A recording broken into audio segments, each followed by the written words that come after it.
اعوذ باللہ من الشیطان الرجیم بسم اللہ الرحمن الرحیم۔ السلام علیکم۔ قیامت، روز محشر یا روز حساب پر ایمان لانا ہمارے لیے لازم ہے، جیسا کہ اللہ تعالیٰ سورۃ مومن میں فرماتے ہیں، بے شک قیامت ضرور آنے والی ہے، اس میں کوئی شک نہیں، لیکن اکثر لوگ نہیں مانتے۔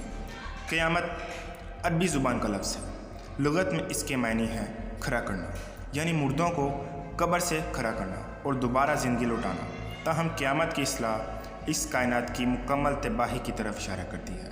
خود ماہرین فلکیات اس نتیجے پر پہنچے ہیں کہ یہ کائنات بالآخر فنا ہو جائے گی۔ قیامت کب آئے گی؟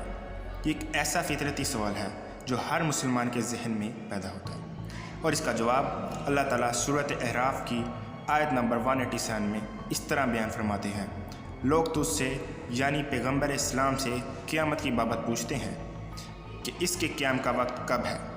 کہہ دے کہ اس کا علم تو میرے رب ہی کے پاس ہے، وہی تو اس کو اس کے وقت پر ظاہر کرے گا۔ وہ آسمانوں اور زمین میں بھاری چیز ہے، تم پر اچانک ہی آ جائے گی۔ تجھ سے پوچھتے ہیں کہ گویا تو اس کے سراغ میں لگا ہوا ہے، کہہ دے کہ اس کا علم تو اللہ ہی کو ہے، لیکن اکثر لوگ اس بات کو نہیں جانتے۔ پھر اللہ تعالیٰ سورۃ بنی اسرائیل کی آیت نمبر 51 میں فرماتے ہیں، اور وہ کہتے ہیں کہ قیامت کب ہوگی؟ تو کہہ دے کہ عجب نہیں، قریب ہی آ گئی ہو۔ قیامت کی علامات انبیاء سابقین علیہ السلام نے بھی بیان کی ہیں، کیونکہ نبی اکرم صلی اللہ علیہ وآلہ وسلم کے بعد کوئی نبی نہیں آنا تھا، اس لیے انہوں نے تفصیلاً اس کا بیان کیا ہے۔ صحیح مسلم میں حذیفہ رضی اللہ عنہ سے روایت ہے، رسول اللہ صلی اللہ علیہ وآلہ وسلم ہمارے درمیان کھڑے ہوئے، اور اس قیام میں آپ نے قیامت تک ہونے والا کوئی ایسا واقعہ نہیں چھوڑا جو ہمیں نہ بتایا ہو۔ جس نے یاد رکھا اور جو بھول گیا وہ بھول گیا۔ آپ نے ہمیں جن واقعات کی خبر دی، ان میں سے جو میں بھول گیا ہوں وہ جب بھی رونما ہوتا ہے تو مجھے یاد آ جاتا ہے۔ جیسے کوئی آدمی جب غائب ہو تو آدمی اس کا چہرہ بھول جاتا ہے، اور پھر جب اس پر نظر پڑتی ہے تو یاد آ جاتا ہے۔ قرآن حکیم نے جو علامات قیامت کے بارے میں ارشاد فرمائی ہیں، وہ زیادہ تر ایسی علامات ہیں جو بالکل قریب قیامت پر ظاہر ہوں گی، جبکہ احادیث میں قریب اور دور ہر دور کی مختلف علامات بیان کی گئی ہیں۔ علامہ محمد بن عبد الرسول بزنچی اپنی کتاب میں قیامت میں 3 قسم کی علامات فرماتے ہیں، یعنی علامات بعیدہ، علامات متوسطہ، علامات قریبہ۔ علامات متوسطہ یعنی علامات صغریٰ، علامات قریبہ یعنی علامات کبریٰ۔ علامات بعید وہ ہیں جن کا ظہور کافی پہلے سے ہو چکا ہے۔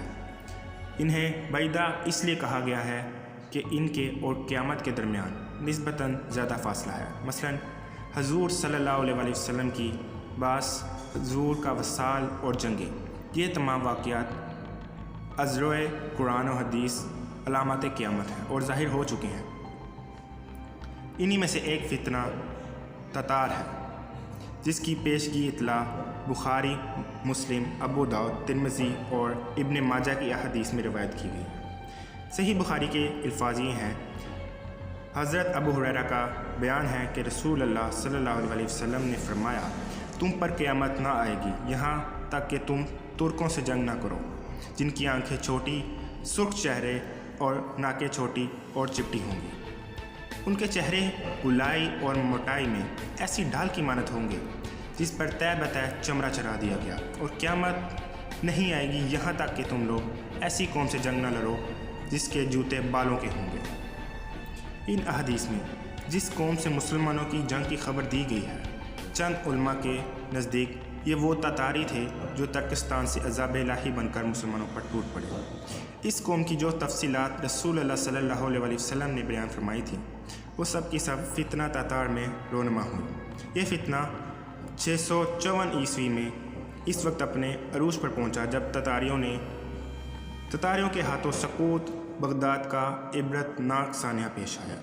انہوں نے بنو عباس کے آخری خلیفہ مستعصم باللہ کو قتل کر ڈالا، اور عالم اسلام کے بیشتر ممالک ان کی زد میں آ کر زیر و